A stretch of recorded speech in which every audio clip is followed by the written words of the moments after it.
आज की इस वीडियो में हम देखेंगे symmetric matrix and skew symmetric matrix.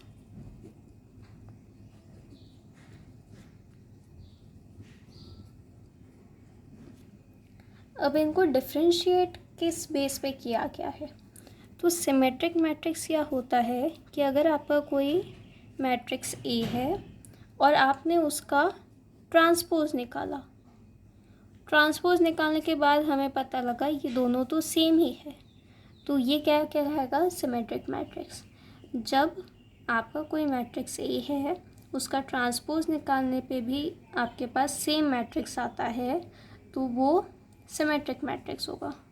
और स्क्यू सिमेट्रिक में क्या होता है कि अगर आपका कोई मैट्रिक्स ए है एंड आपने उसका ए ट्रांसपोज निकाला, तो अगर हम उसके ए ट्रांसपोज को नेगेटिव से मल्टीप्लाई करें तो वो दोनों क्या होंगे? सेम हो जाएंगे। तो ये हमारा है स्क्यू सिमेट्रिक। जब आप ये कर रहे हैं तो ये हम किसके बेस पे बात कर रहे हैं? हम स्क्वायर मैट्रिक्स की बेस पे बात कर रहे हैं, क्योंकि वो सेम ही कब होंगे? जब उनके ऑर्डर सेम होंगे। ऑर्डर सेम होने के लिए हमने क्या बोला? ट्रांसपोज में रोज़ कॉलम्स में चेंज होता है, कॉलम्स रोज़ में, तो मतलब रोज़ एंड कॉलम्स इक्वल होने चाहिए। एंड जब रोज़ एंड कॉलम्स इक्वल होता है तो वो क्या होता है? स्क्वायर मैट्रिक्स होता है। तो ये क्या होने चाहिए? स्क्वायर मैट्रिक्स के लिए बोलते हैं हम। तो हम पहले देख लेते हैं सिमेट्रिक मैट्रिक्स। हम इसकी लैंग्वेज भी देख लेते हैं एंड एक एग्जाम्पल भी देख लेते हैं।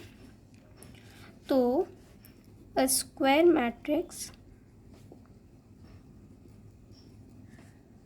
ए, जिसको हम कैसे जनरली डिनोट करते हैं? ए आई जे से, जिसका ऑर्डर n क्रॉस m है, is said to be symmetric if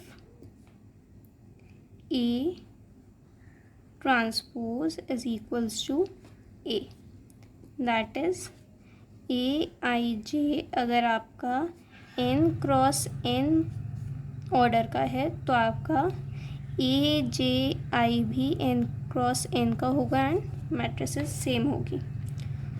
ये किसके लिए? For all possible values of i and j। इसका एग्जाम्पल देख लेते हैं। अगर आपको कोई मैट्रिक्स E दे रखी है 2x2 ऑर्डर की, ले लेते हैं हम 1 2 2 3, तो इसका अगर हम ए ट्रांसपोज निकालेंगे तो क्या आएगा? रो हमारा कॉलम बन जाएगा, कॉलम रो। तो फर्स्ट रो हमारा फर्स्ट कॉलम 1 2, सेकेंड रो हमारा सेकेंड कॉलम 2 3, सेम है ये। तो ये क्या है? हमारा सिमेट्रिक मैट्रिक्स है। A is equals to A transpose, तो क्या हो गया? A is symmetric matrix. ऐसे ही हम एक और एग्जाम्पल ले लेते हैं। कोई एक मैट्रिक्स बी है, 3x3 ऑर्डर की ले लेते हैं 1 2 -6 2 2 4 -6 4 3। इसका ट्रांसपोज निकालें, क्या आएगा? 1 2 -6 2 2 4 -6 4 3। ये भी 3x3 ऑर्डर का, ये भी 3x3 ऑर्डर का। तो b इज इक्वल्स टू क्या आ गया हमारे पास? b transpose. तो b इज सिमेट्रिक मैट्रिक्स। हमने सिमेट्रिक मैट्रिक्स देख लिया, अब स्क्यू सिमेट्रिक देख लेते हैं।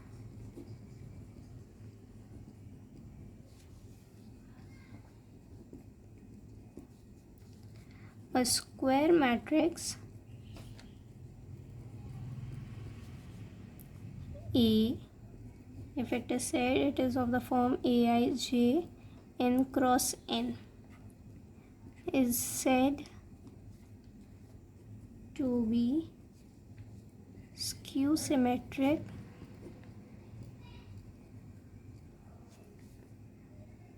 If A transpose is equals to minus of A, है ना, दैट इज, इसको अगर लैंग्वेज में लिखे तो ये क्या हो जाएगा, A I J is equals to minus of A J I for all possible values of I and J. अब इसमें एग्जाम्पल देखने से पहले हम एक चीज़ देख लेते हैं।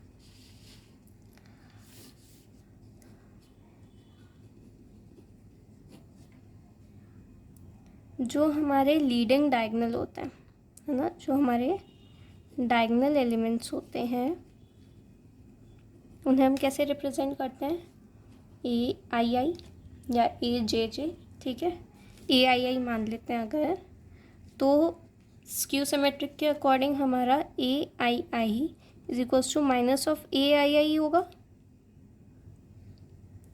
तो अगर मैं इसको इधर ले आऊँ तो ये क्या हो जाएगा, two A I I is equals to zero, that is diagonal elements will be zero, ठीक है, फॉर एवरी आई। ये किसका साइन है, फॉर एवरी, मतलब हर एक के लिए। एक एग्जाम्पल ले लेते हैं अब,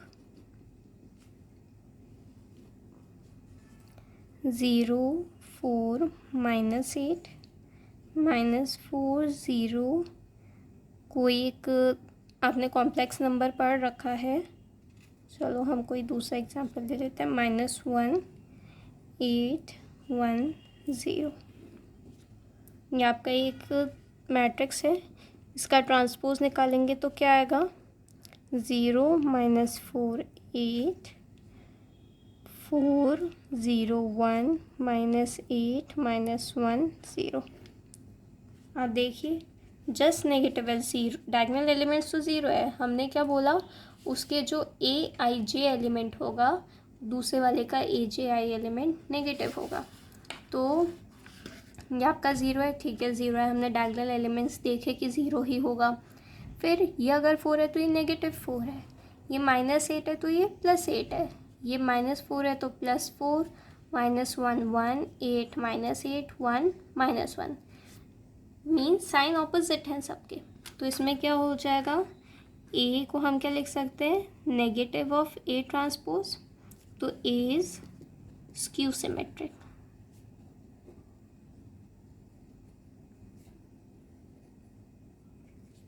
तो ये हमने पढ़े symmetric and skew symmetric matrix. अब इन पे बेस्ड हमारे पास एक थ्योरम है, उस थ्योरम को हम अब देखते हैं कि वो थ्योरम क्या है। हमारी थ्योरम है कि every square matrix can be expressed as a sum of symmetric and skew symmetric matrix. ये थ्योरम बहुत इम्पॉर्टेंट है, एग्ज़ाम्स में आती है। तो हमारे पास मान लीजिए कोई भी एक मैट्रिक्स ए है, हम यहाँ इसको प्रूव करके दिखा रहे हैं। तो let A B any square matrix. तो ए को क्या लिख सकती हूँ मैं, half of A plus half of A. एक रोटी को क्या लिख सकते हो आप, आधी रोटी प्लस आधी रोटी, एक रोटी बन जाती है ना, तो वही हमने यहाँ लिखा है। अब मैं आपको उस आधी रोटी की जगह दूसरी आधी रोटी दे दूँ तो बात तो वही है। तो हम क्या कर रहे हैं, इसमें हम प्लस कर रहे हैं half of transpose of a matrix and similarly उसको माइनस भी कर रहे हैं। तो इसको क्या लिख सकती हूँ मैं, half of A plus A transpose, and इसको लिख सकती हूँ half of A minus A transpose. ये क्या रिजल्ट करेंगी, एक कोई मैट्रिक्स आएगा, इससे पी से कोई एक नाम दे दिया हमने मैट्रिक्स का, कोई पी आ गया, एंड इसी से हमारे पास क्या आ, कोई मैट्रिक्स क्यू, तो हमने ए को लिख दिया कोई दो मैट्रिक्स के सम में। लेकिन हमें यहाँ हमारी थ्योरम ख़त्म नहीं होती, हमें थ्योरम में दिखाना है कि ए जो है वो एक symmetric and skew symmetric matrix का सम है। तो मतलब इसमें से कोई सिमेट्रिक होगा, कोई स्क्यू सिमेट्रिक होगा। तो हम अब देखते हैं कैसे प्रूव करेंगे। तो नाउ हमने मान लिया P जो है उसको हम लिख सकते हैं half of A plus A dash, यही है यहाँ से। तो अब हमें ये बताना है कि इनमें से कोई सिमेट्रिक है एंड स्क्यू सिमेट्रिक है। उसके लिए हमारे पास मैट्रिक्स तो फॉर्म आ गई, लेकिन हम इसका ट्रांसपोज भी निकालेंगे। तो P का ट्रांसपोज, ये भी ट्रांसपोज इन है, तो ये क्या हो जाएगा half of A plus A dash का ट्रांसपोज, है ना। इसको क्या लिख सकती हूँ मैं, half of A plus A transpose का ट्रांसपोज। ये प्रॉपर्टी हमने ट्रांसपोज में देख रखी है लास्ट वीडियो में। उसमें क्या हो जाता है हाफ ऑफ, ये हो जाएगा A transpose plus A transpose का ट्रांसपोज क्या होता है A, तो वो हमने लिख दिया। इधर हम लिख देते हैं कि क्या है। अगर आपके पास है K इंटू A ट्रांसपोज, तो उसे आप क्या लिख सकते हो K A ट्रांसपोज, या हमारा K क्या है हाफ। अगर आपके पास A प्लस B ट्रांसपोज निकालना है तो वो क्या लिख सकते हो आप A transpose plus B transpose. And A transpose का जब ट्रांसपोज करते हैं तो वो क्या आ जाता है हमारा A। तो हमारे पास ये आ गया। इसको मैं क्या लिख सकती हूँ वापस से A प्लस A ट्रांसपोज। ये क्या था, ये मेरा P ही तो था, तो P डैश क्या हो गया मेरा P के इक्वल। तो मेरा P क्या है, एक सिमेट्रिक मैट्रिक्स है।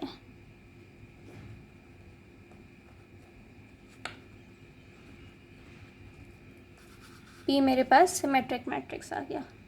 तो ऐसे ही हम अब Q के लिए निकालते हैं।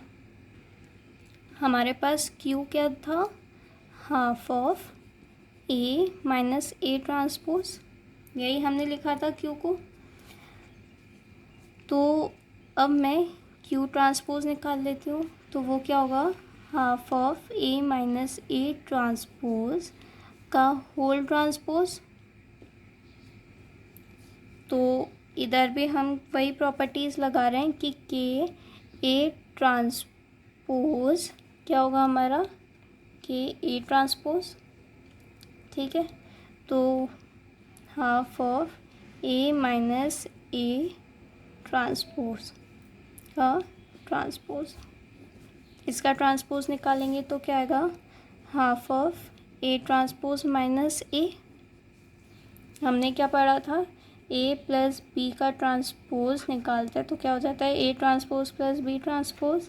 ये प्रॉपर्टी हम पढ़ चुके हैं, P वाले पार्ट में लिख भी चुके हैं।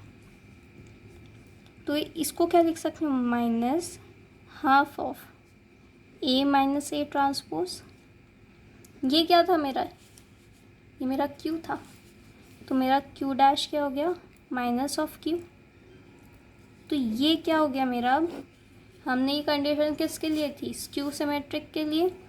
तो Q is a skew symmetric matrix. हमने ए को लिखा P प्लस Q, P हमारा आया सिमेट्रिक, Q आया स्क्यू सिमेट्रिक। तो हमारी थ्योरम क्या हो गई, प्रूव्ड हो गई। हमें यही तो दिखाना था कि कोई भी एक मैट्रिक्स ए है उसको हम कैसे लिख सकते हैं, sum of symmetric and skew symmetric matrix. तो हमने ये प्रूव कर दिया। Thank you.